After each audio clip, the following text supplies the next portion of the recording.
Polar bears are at the center of a heated debate underway in the north. The government has restricted the hunt for bears to protect them. But people in northern communities say that's not only putting their traditions at risk, but often their lives, too. Jennifer Hunt reports from Arviat.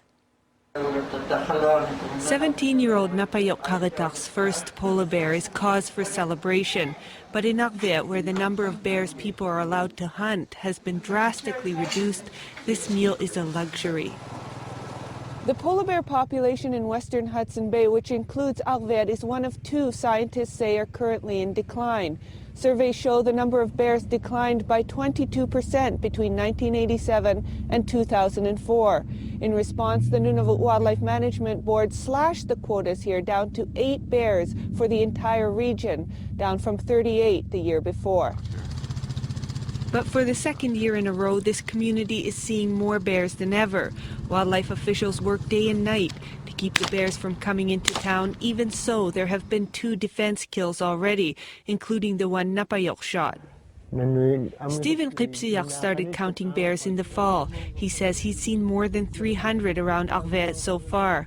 He, like most Inuit, does not believe scientists that say these bears are at risk of disappearing. You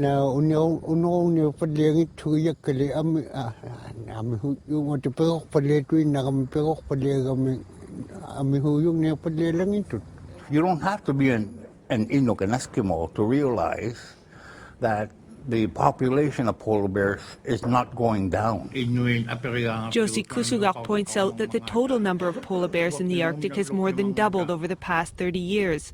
He believes the animal rights organizations and the movement to stop climate change are just looking for another cute animal to use as a symbol for their cause. They're consistently wrong and really have no basis for the numbers that they come out with. And it's hard to fight. Because of the Coca-Cola symbol and the pure whiteness of this beautiful animal. Scientists say more bears in the communities doesn't necessarily mean there are more bears. The reason could be warm weather is forcing the bears to scavenge for food because they can't hunt on the ice. In the meantime, wildlife authorities have hired local people to keep the bears away from town. Piga titakala ko mapinga hunig lupa kaya kaya uplato halo ko pigay tawa umayo lagi takunang liapa ay diyo ito mga titiyak to. Jennifer Hunt, CBC News, Arviat.